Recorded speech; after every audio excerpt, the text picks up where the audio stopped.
well. Yep. So today I will be talking about feminism and intersectionality. Obviously, given that we have only 1 hour, I try to cover up as many areas as possible, but it will be with a lot of holes still. So feel free to unmute yourself and let me know if anything is unclear at any point, or later on when we're done with the presentation, feel free to ask if about anything if I haven't covered it in the presentation. Right, basic definition of feminism, probably all of you already know it. That is the belief in full social and economical and political equality for women. Maybe just the crux of the feminism that still should be covered, even though you probably know of them. So the first wave of feminism began end of the 19th to the early 20th century, focused on legal issues. So, you know, the examples that essentially you probably are aware of, like suffragette, is something that has been done in that time. We here have the issue of that kind of feminism, largely excluding women of color and working class women. Second wave of feminism, this is something that I would say most people prescribe to some extent, and that's the core of the feminism that addresses also the workplace equality, reproductive rights, the issues with domestic violence, and it often is assumed as universal woman kind of experience. It is true that it has been positioned on usually white middle class women, but it is something that essentially wanted to combine all of the women together and still cover from these examples. You can see that these are the issues that might apply to vast majority of women. Third wave, also vast majority of people are still subscribing to it, but it is where we're getting to have the intersectionality. So we have the embracing of the diversity. We also have additions in terms of the queer theory, so with transsexual women and all of that, and the recognition also of the individual agency. So a lot of maybe even splintering of the movement is something that perhaps happens with the third wave. And finally, fourth wave, which is something that we do have today. It is digitally driven in focuses on issues like Me Too. Also, trans rights are still quite important. Additional intersectionality and racial justice. Certain things that perhaps are scrutinized by the fourth wave are also the methods on how feminism wants to achieve things, which are connected to affirmative action and positive discrimination, which is something that is up to debate, and that's why perhaps we cannot necessarily say that all of the feminists are very happy with the fourth way of feminism. Intersectionality has basically two meanings. Core meaning, which has been developed in the 1990s, is the idea about the recognition of accumulation of discrimination. So, for example, recognizing that a white woman might face misogyny, but indigenous woman also faces the accumulation of the misogyny, racism, and xenophobia. So, recognition on harsher discrimination towards disenfranchised groups that might have different kind of attributes that, in theory, is looked as creation of unique kind of discrimination. Broader meaning of intersectionality is connection to presence of feminism amongst other stakeholders. Here, obviously, it can be discussed how presence, within the social media or influencers, or presence with the companies, or maybe even just different kinds of the feminism that we have developed all over the world, which I will be talking about slightly later, a little bit more of. Examples of core intersectionality are race and feminism. This is also the intuitive example that we used on the previous slide. Class and feminism. Here, the difference between what privileged women are looking for, which is probably general representation, maybe even dealing with microaggressions versus working class who are more focused on equalizing the paycheck between the men and women, and other issues that are mentioned here like unsafe jobs or lack of childcare, LGBTQ plus feminism, so generally clash that we currently have between trans women and conservative women that do struggle with the acceptance of the trans women. Disability and feminism, this one is not discussed widely, but it's still important to note. The disabled women, often because it is connected to them being either minority or simply due to the structural issues not necessarily being acknowledged as disabled in the first place, are left out of the conversations on bodily autonomy, safety, and access. They do face higher risk of abuse and often lack basic support. In terms of broader definition examples, general identity awareness would be the first one. So intersectionality is not just about you having different identity, but also obviously how the systems of power interact with those identities. Diversity and inclusion, shorthand. This is connected to how generally we do have this tendency of wanting to have overall diversity and inclusion, and how it then overlaps with the inclusion of women as well. In order to have these diverse perspectives or inclusion of all groups, and how it essentially influences then the feminist cause in that matter, while inclusion is important, being watered down with those broader definitions is something that depoliticizes the intersectionality or generally the feminism and its actions, because it is connected something more towards grassroots happenings on how you're implementing it. And moral virtue or wokeness, most common example is that this is connected to the social media, but generally the perhaps propaganda of the West with the wokeness culture, and how this also grasps feminism to some extent, is something that is a part of this intersectionality and how it plays out. Are there any questions before we proceed with specific areas in regards to these basic definitions? I understand the examples of the broader definition, but I don't really understand the broader definition itself. Can you perhaps explain what exactly the definition means? So the broader definition itself, it's simply observing feminism, different areas and by different actors, and how they engage with the feminism, meaning that intersectionality in its core refers to women having different identities and therefore having this unique discrimination onto themselves. But the broader definition of intersectionality is simply observing the feminism through the lenses of different actors or different phenomena that you have in the society. So all of these three listed here are something that exists even without the feminism, but inherently does grasp feministic perspective and some of the goals because of the tight connection to it. Does that make sense? Yeah, makes sense. Thank you. All right. Okay, then, if there are no further questions, we'll proceed with the feminism in debates and certain areas that might be useful to you when you're debating feminism.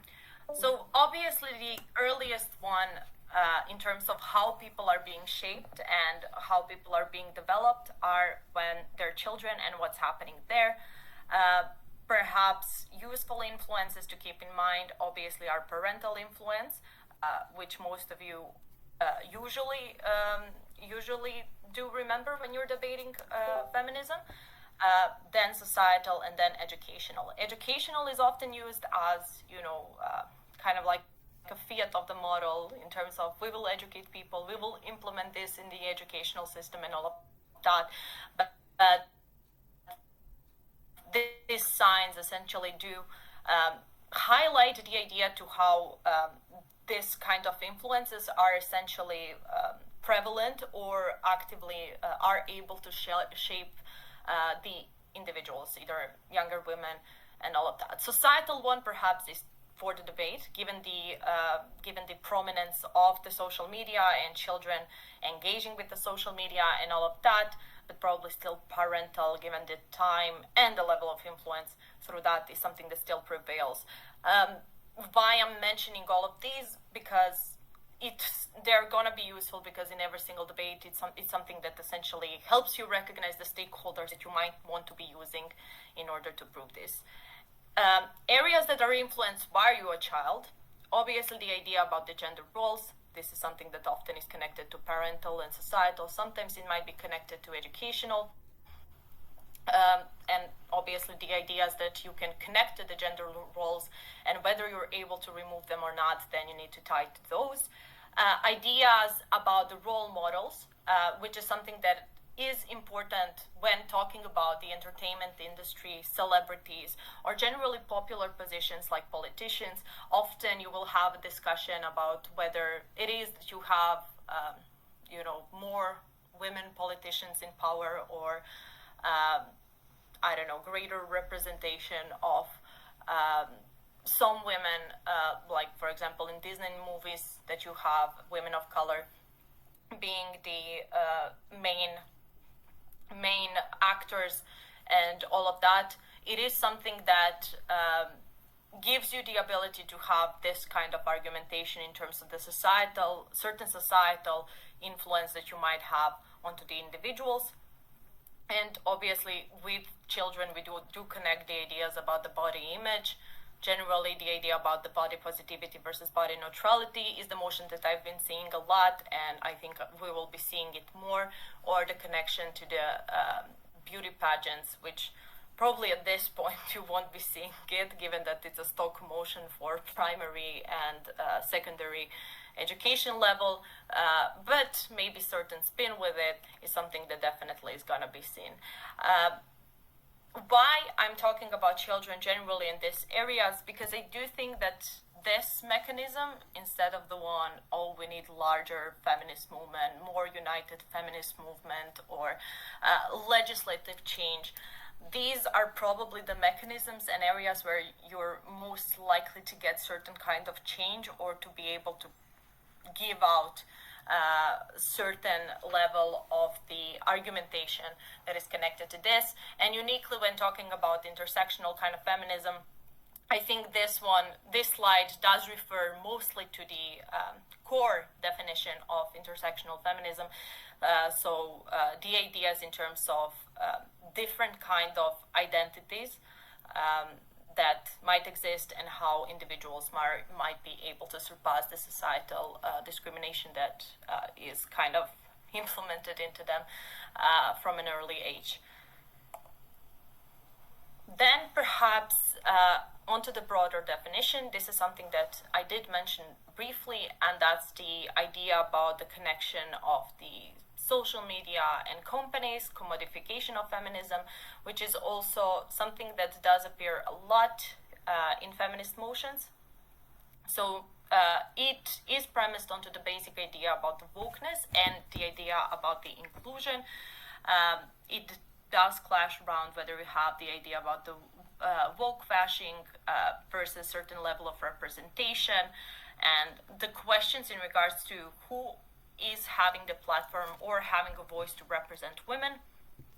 So what to me is interesting in terms of this level and how it does affect certain level of intersectionality, or generally feminism, is the idea about the creation of platforms for feminism and the creation of obligations for actors. And this is why I do believe that maybe commodification of feminism kind of motions are a little bit weighted on the side that can claim benefits of commodification of feminism. But what is still quite important in terms of this level of intersectionality and how you have it in the real world, is the general backlash and the perhaps how to say it, backlash from the right wing to the wokeness culture, which is something that recognizes how certain levels of intersectionalism that you might have within feminism, or this particular areas that are might connected to this morality and the inclusion and all of that, if it's done badly in some different places, and it has been done badly throughout the history, obviously we have certain level of trade-off with the merits and all of that, you are facing the same anger, but it is something that at that point is actively targeting feminism. Here I gave the example from about the Snow White. If you haven't seen the drama TLDR, they hired Latin American actress that had a lot to say generally against the conservative kind of values that are connected to the Snow White story, but also just overall had a feminist but more offensive kind of statements in regards to her own film. So it did result with a major backlash that had been coming from both individuals that are really angry about the propaganda about the wokeness, and both about the individuals that are, into the conservative fairy tales. This is like they're part of the, childhood identity and something that they treasure. So it is something that in regards to the intersectionality, obviously can be claimed as definitely higher reaching backlash than you do have normally, perhaps when concerned only with the feminist actions. Okay, international feminism. So in terms of generally acknowledging intersectionality, the international feminism is something that has been developed. It is vastly different than the Western one. But the social media signaling is obviously something that is still present because, when something is popular, it's likely to pop off also in developing countries as well. But it is important to note the significant difference in terms of the interests that are being protected or advocated for. So it's still something that is more proximate to the first and second waves of feminism, how we perceive them in the Western world, which is more connection to the survival and justice. So there are these ideas that they're collective, not necessarily individualistic, because they're fighting strong cultural community norms. And it's not just about the personal empowerment. So this more individualistic feminism is something that is more concerned with the best Western platforms. In terms of women working together to address their issues, shared issues, here connection about the land rights. In some countries, unfortunately, they cannot still own land. The issues in terms of political violence, child marriage. So these are like contracted marriages that are still existing and are being defended as a part of the culture and community values, because the ideas in regards to this is that why they're unique, and there's a unique way to solve them because they're so specific and connected to one community. When the vast majority of the world can agree that maybe child marriage is something that is not that great, this community refuses this kind of opinion because it connects it to the culture, religion, or any kind of other rights. So uniquely when looking at the intersectional feminism and whether it can be resolved in specific ways, perhaps the mechanism in terms of change within is something that is most important to know. In the end, this is something that is also connected to the motion that you just had to some extent, which is talking about vigilante group in India. So that would be one of those examples to how it can play out. Also,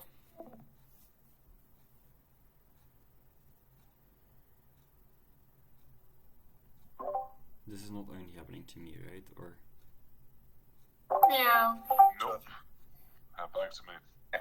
like, hi, Sorry? Vladimira. Sorry, you were gone for a little bit. You just started or stopped talking about the reference to the motion. But I think we lost you sharing your screen and you talking. But I think you're back now. yeah, I am back now. Do I need to reshare the screen? Wait. Yeah. Where did I stop talking? You just basically stopped talking about the link to the motion we've just had, and I think you were about to go to next slide, but I'm not entirely sure. But because I can't see it anymore.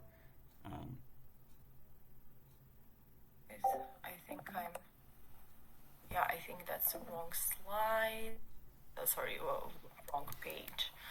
Just give me a second. Okay, this one, share.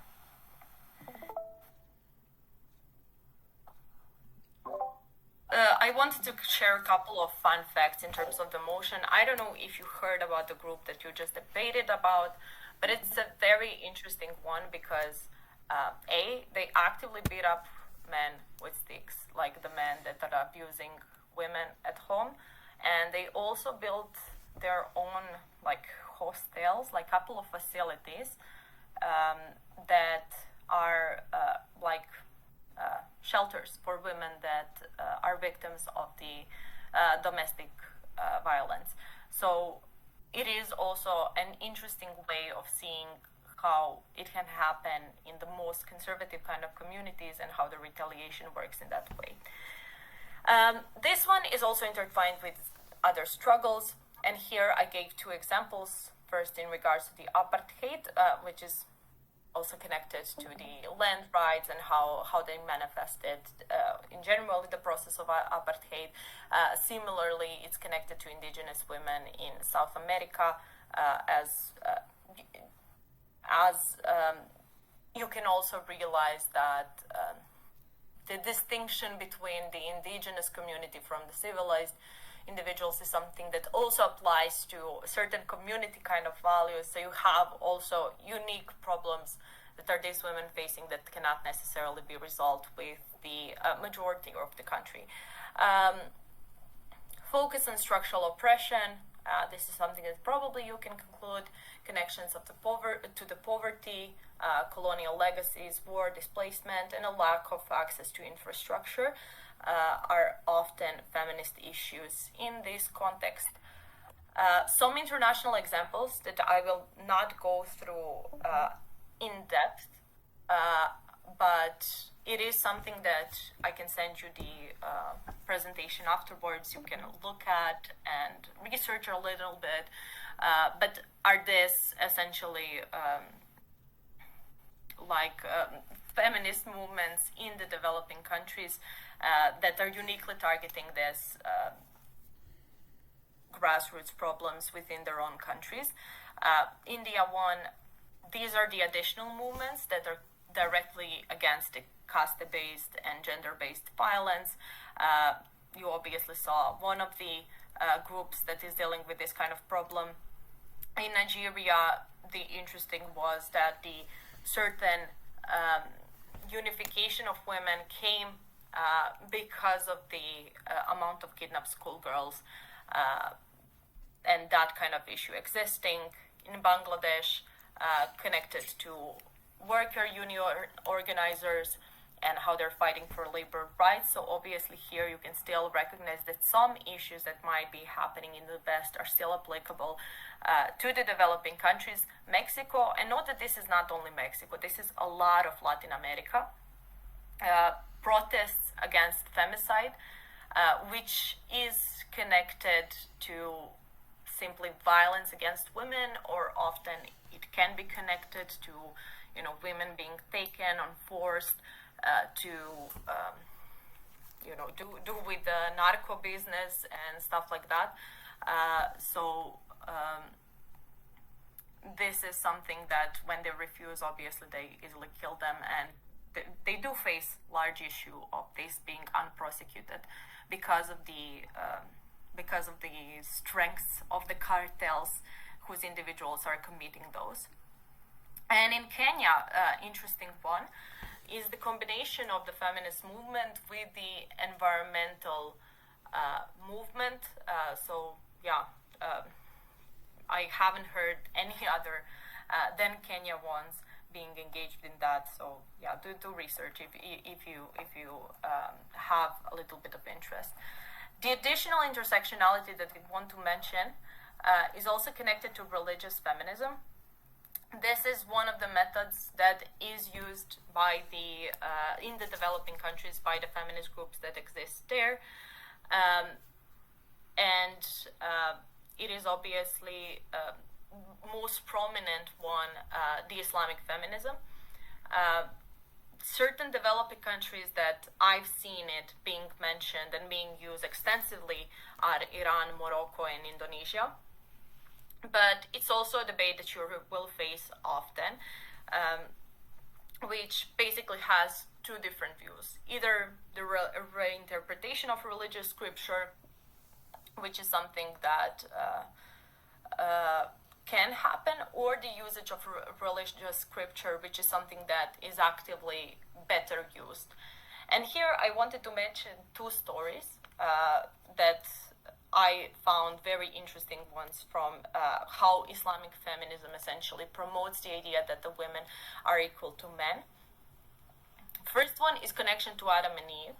So in Quran, they don't have it as in Bible that Eve is made of the rib of Adam, and therefore she's made to actively keep him company. So there are certain sexist kind of narratives implied here, but rather Quran uniquely has that Adam and Eve are both made from the same matter and at the same time, so they're equal in that sense. And the additional one in regards to the Islamic feminism that is very popular is connected to Muhammad. So when Muhammad was having his visions and he was not sure whether he's viewing a god or an angel or a demon, Muhammad's wife actually got the idea, well, if we make this kind of act that kind of looks sexual, demon would enjoy observing this kind of act. If it was an angel, they would move out of the room, they would stop being present there. So when they did that, and the angel moved away, it is something that signaled to Muhammad that the visions that Muhammad is having is from God, from angel, rather than a demon, which is once again demeaning and trying to get the meaning that the religion itself, or Muhammad being recognized as prophet, or even Muhammad himself realizing that he is given the opportunity to be the prophet, is something that is all thanks to the idea and the actions of his wife, and it could not be done without her. So why I'm mentioning this religious feminism, because often we're having these clashes in the debate in terms of whether we want to acknowledge the conservative women or the religious women and how it's playing out.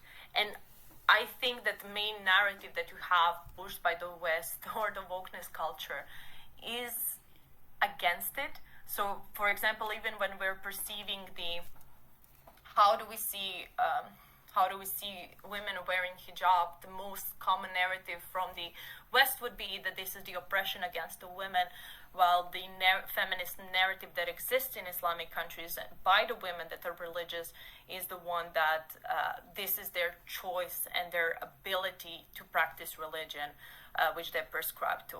So there are different kinds of interpretations that are inherently clashing, but how one works, or how it interacts with other fragments of the feminism is still important to make. Why I'm mentioning these, because these are actually very successful in developing countries. So the mechanisms on how they're working is something that less of the people actively knew, and from what I've seen, vast majority of debaters tend to lead with the main narratives that we might have in the West. All right. about the internalized misogyny. So we set a motion recently, but it is something that I think has been present on the social media, not only about the recognition and labeling that certain person is not a girl's girl, but also with the even the trends like having a pick-me girl, being recognized, the girl that, you know, is doing everything to adjust her personality to be able to hang out or be more favorable to boys and all of that. This is something that also is implied in terms of us putting certain kind of values and views on other women. So it is something that can be perceived as an impact in a way if we're having different kind of definitions to how do we perceive the ability for a woman to wear hijab, whether it's the oppression, religious and patriarchal oppression of women, or whether it's a choice for them to be able to practice their religion. It is something that if we're imposing one or the other, it's something that can be directly causing a certain level of misogyny towards women. But second is also just bad actions amongst women, so women competing against each other, and this is something, or having certain degrees of jealousy, and this is something that is a little bit supported with the limited amount of spaces that we have for women, for example in positions of power, but it is something that does happen somehow intuitively, even from women themselves, to how that they perceive or want to be perceived, that they're still compare themselves against other women. I think there's an entire I'm not sure whether I've seen the motion or read about it or something like that, that essentially opposes the sisterhood between women. And it seems like that this one is actually proposing then this kind of actions for women that are more connected to individual level, even if that individual level means that you need to step over other women. So internalized misogyny and how it plays out within intersectionality of women, it is something that probably plays out in the workplace, probably plays out even in academics, even if you're, imagining debate competition, which woman will get that spot in the finals or the two that are available, and all of that is something that happens rather internally in terms of the feelings, how women are perceiving themselves, and therefore having the impacts into the actions that they're likely to do. All right. First, are there any questions in regards to any of these areas that are connected to feminism before we move on to even more debate stuff? I don't have a question, but I have something to add on environmentalism and feminism and how they combine, because you said you've only heard about this thing in Kenya. But what's interesting is all over Latin America, there's land defenders and indigenous women in particular who usually lead environmental movements. And there's a whole branch of literature on ecofeminism and the idea that we associate nature with feminine traits and that we associate women leaders as better leaders for environmental movements because they are less easily corrupted. Like, for instance, they have less opportunities to be bribed to get a job because society thinks in a sexist way and doesn't want to move them away from what they're doing. Or maybe they have more free time because they work within the household more so than the man who is the provider according to the sexist stereotype. And then that leads to women being either better leaders in terms of environmental movements or just being more of them that usually end up taking this position of caretaker of nature because that's what's in people's minds when they think about ecological movements. So I guess, that's just maybe something interesting for people to look into. Yeah, thank you for that. I completely agree. To be fair, when I was researching the indigenous women, I didn't necessarily see it as environmentalist, but rather as land ownership. But I love this insight that it really did come to the leadership of the women that exists there. So yeah, very interesting. Any other questions or additions that anyone wants to share?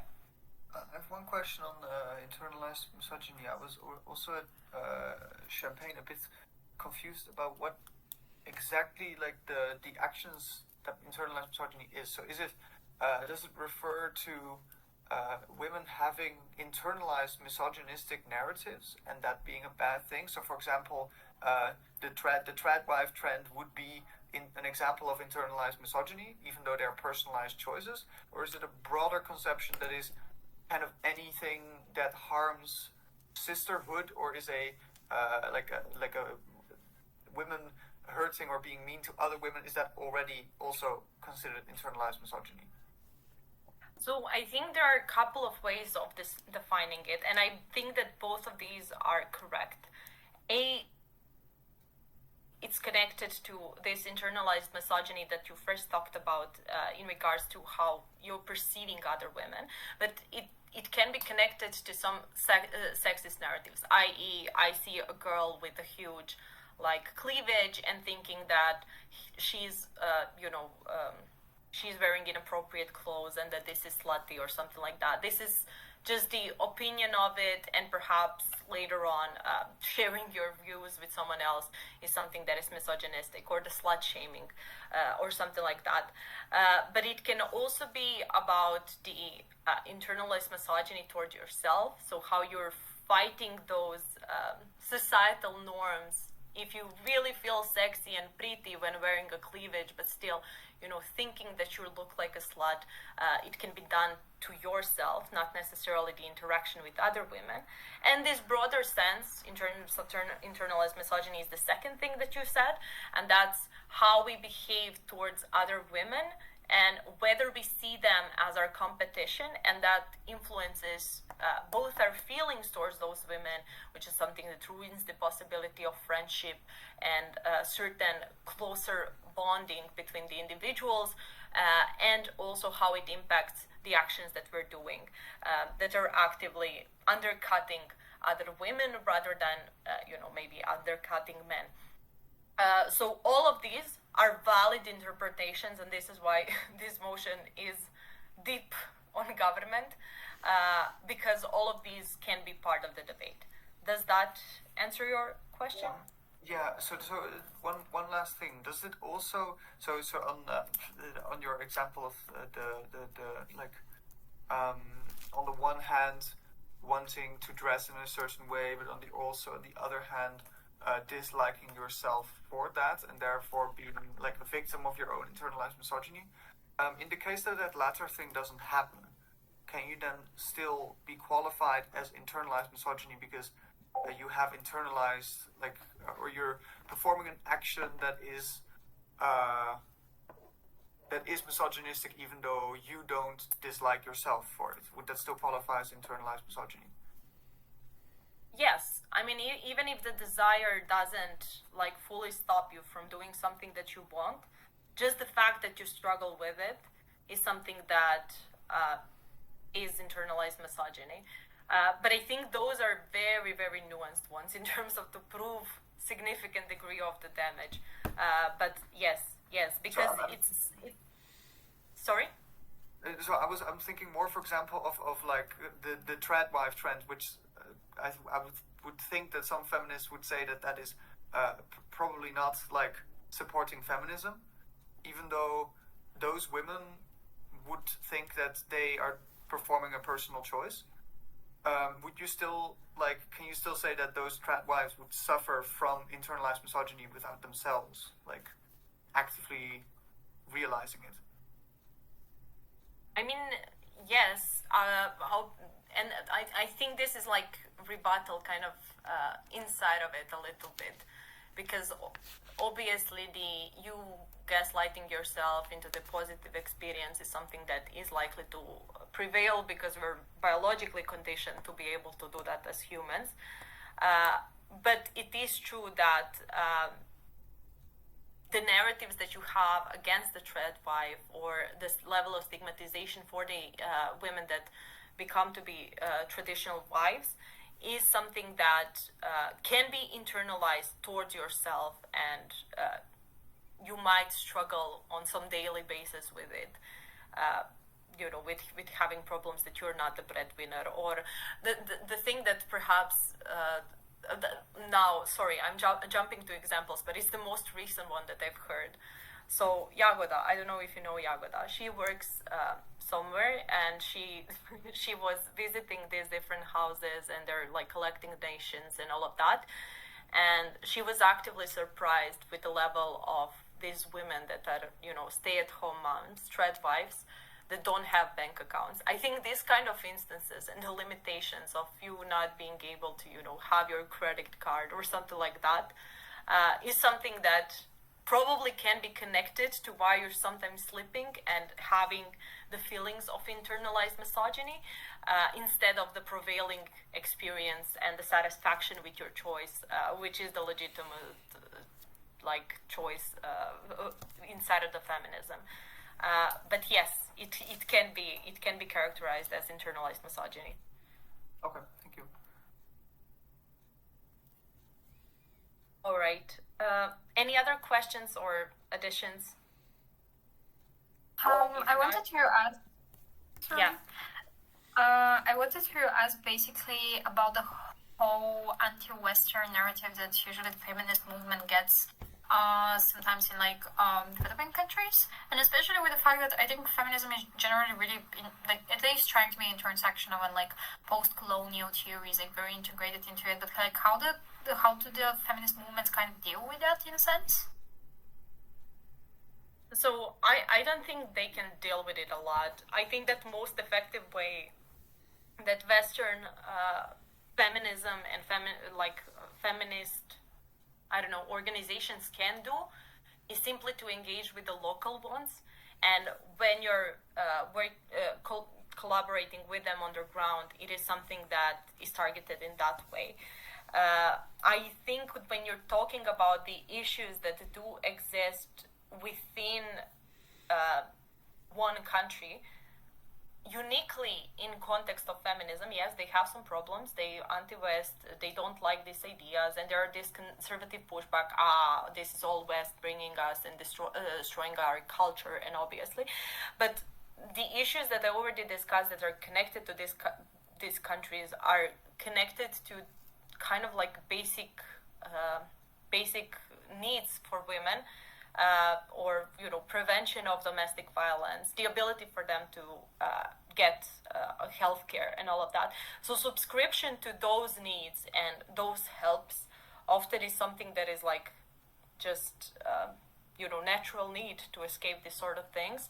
So I think that anti-Western sentiment in terms of some organization like the one in India that you guys debated about receiving Western funding is probably not the main thing in terms of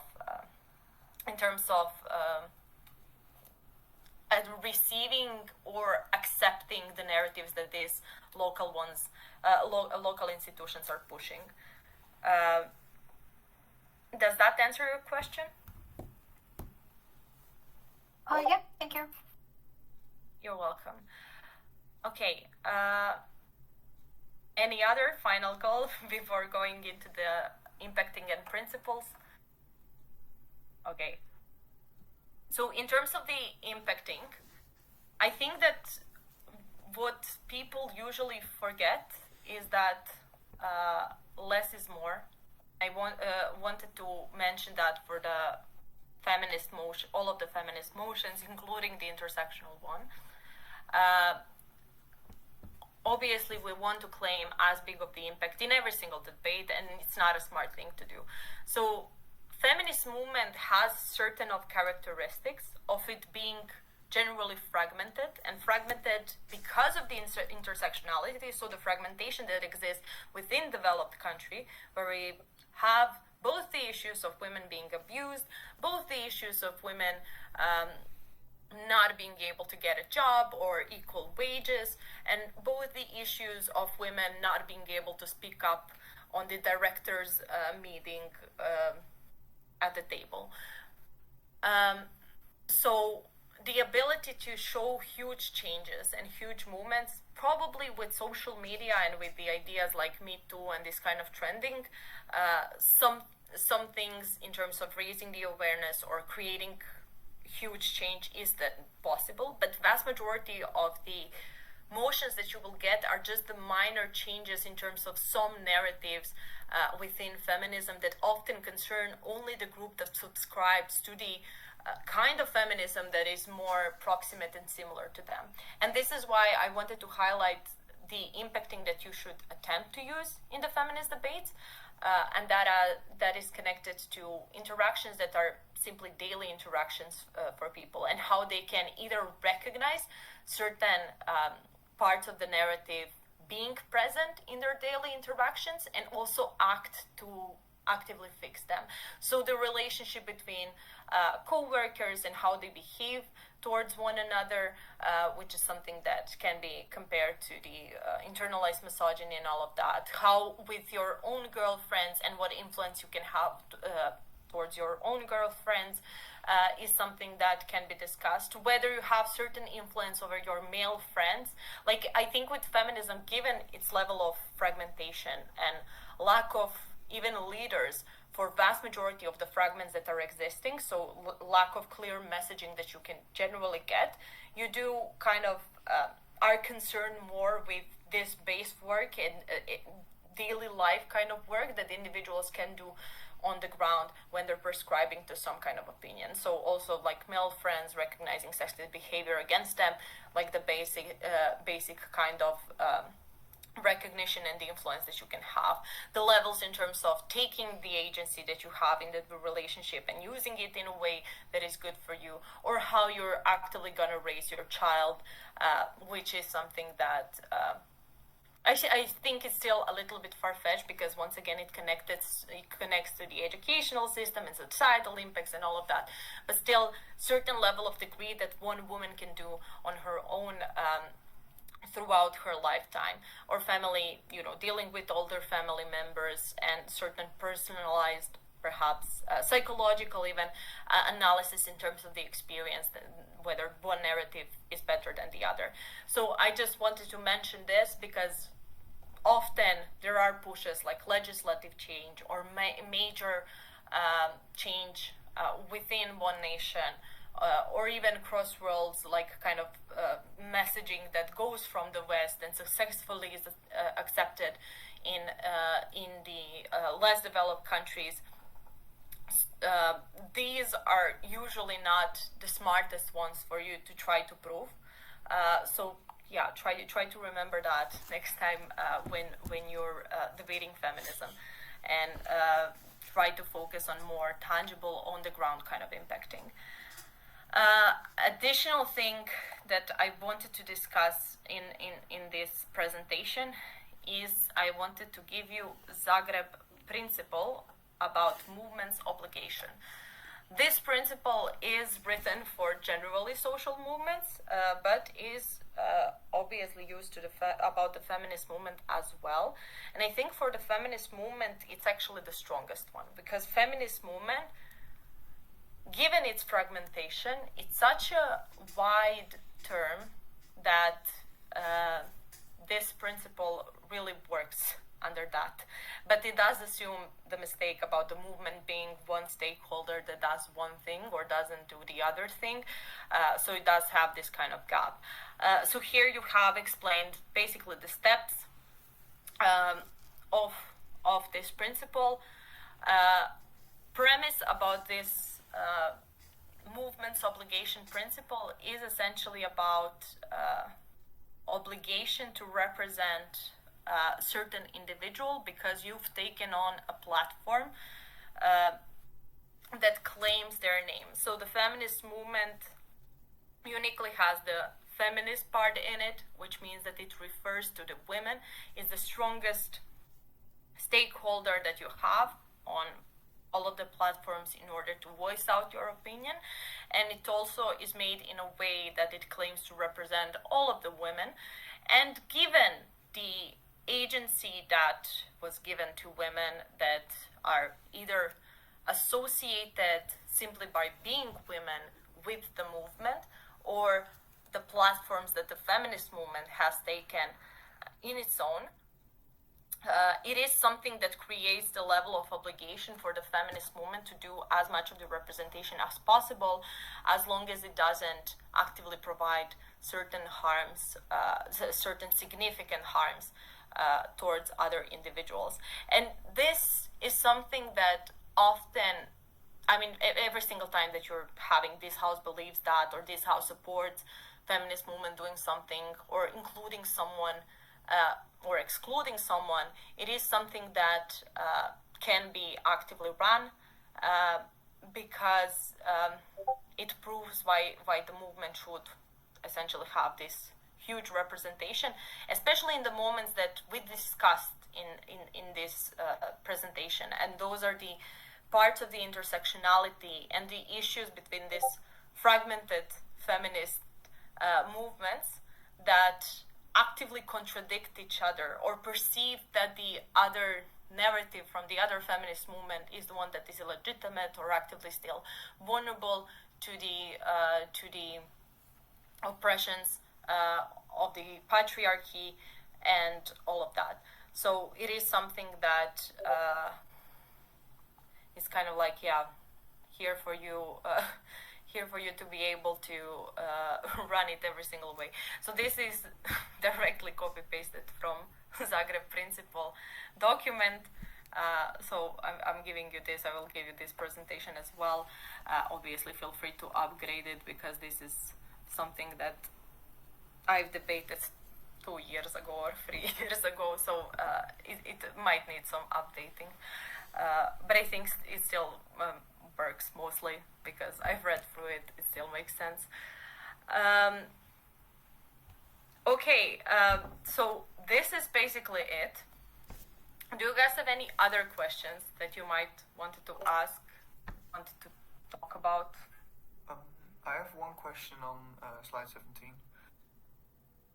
It's Sorry? Slide 17. Which slide? Yeah, 17.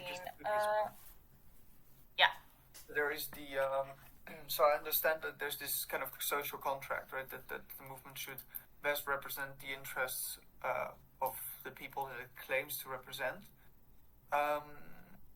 Is the fact that it's chosen that it's going to be average member of the group giving the most utility, is that chosen because it's just the most intuitive to the average foreign voter? Because you can also do some kind of, we leave the, we only want kind of Pareto improvements, or we don't want unequal improvements, or we want the worst off women to benefit the most. Like, there are a bunch of different, is there a reason for choosing the average member of the group should like get improved utility? I mean, average member is connected to the idea that everyone is an equally valuable moral stakeholder. And it's not our place to say conservative women are less valuable because this and that, or the utility of the feminist movement representing them is the lesser than the one representing progressive women.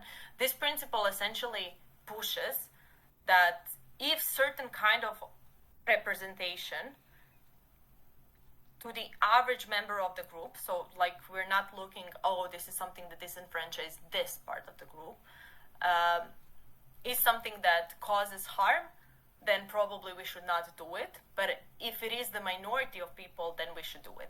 So for example, for accepting conservative women, and for example, trad wives and their narratives, some might say, but this kind of signaling is very problematic because we have women that are, forced societally to get into the marriage or something like that, or trying to get out of the marriage or something like that, in those conservative areas that should be represented. This doesn't fall under the average member of the group and the utility that goes against the average member of the group, because you representing more doesn't necessarily exclude you not representing certain individuals, even though your actions might actively disadvantage them in some sort of way. But the average member is based on the idea that all of the members, all of the women inside of this context are equally valuable, and to not prioritize one over the other, or to not constrain one over the other based on the utilities uniquely, we should go towards the average member and impact on them with particular signaling. Does that respond it? Yeah, it makes sense. I have one other question, but if there's anyone else, it's not super relevant. So if there's anyone else, they can go first. Another question. I think I was wondering on the international differences that you pointed out between in the feminist movement, their emphasis on intersectionality, how you would substantiate this within debate, or how you could use that to plausibly nuance your case. To what extent does it matter that there's different international emphases on intersectionality?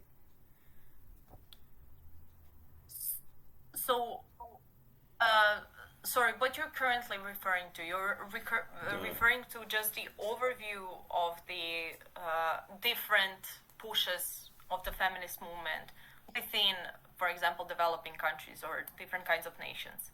Yeah, I'm thinking back about debates where this could have become useful, and sometimes it's very hard to either substantiate that there actually are different emphases, or to actually make it make sense in a debate. I think it also just has to do with... Yeah, sure.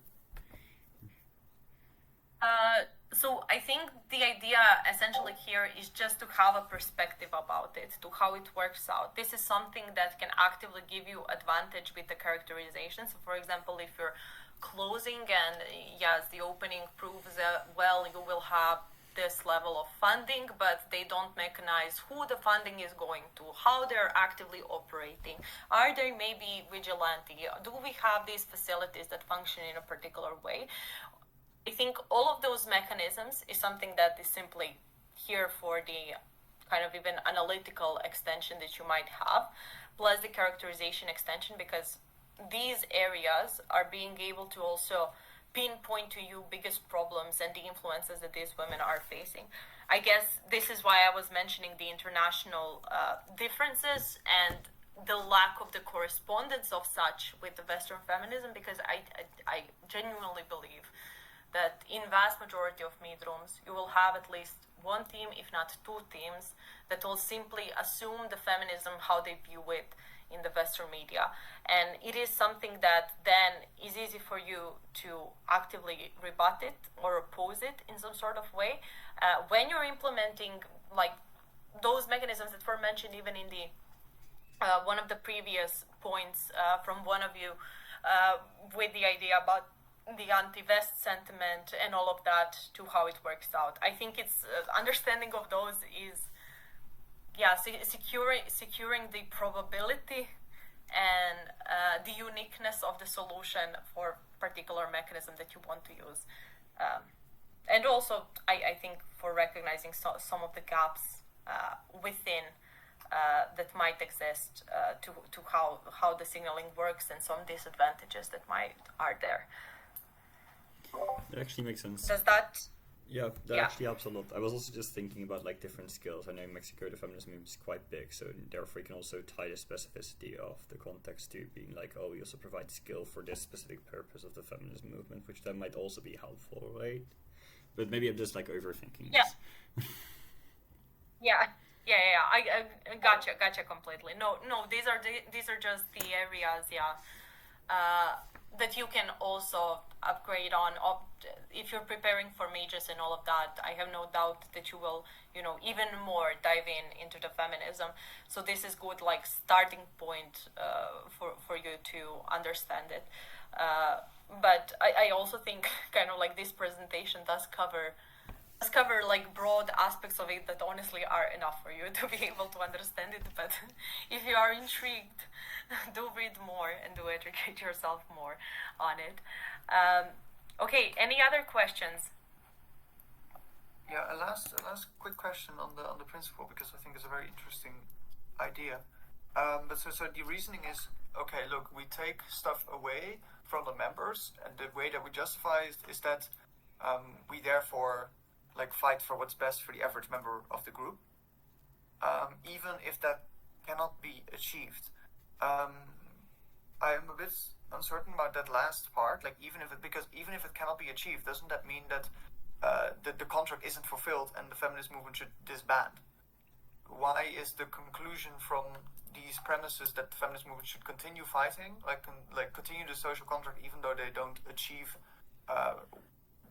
that thing for which they take away people's freedom to represent themselves? Well, I think that it's a little bit wrong to call it a contract, because no one asked me if I wanted for the feminist movement to represent me. Is the idea about you taking this huge platform, telling that you're speaking about women and women's rights and women's desires, and actively then disadvantaging any other smaller groups of women that might have different kinds of considerations or different kinds of views, and you're saying, I'm representing women, listen to me, and you're the loudest one, and everyone engages with you. Politicians engage with you rather than with the smaller groups.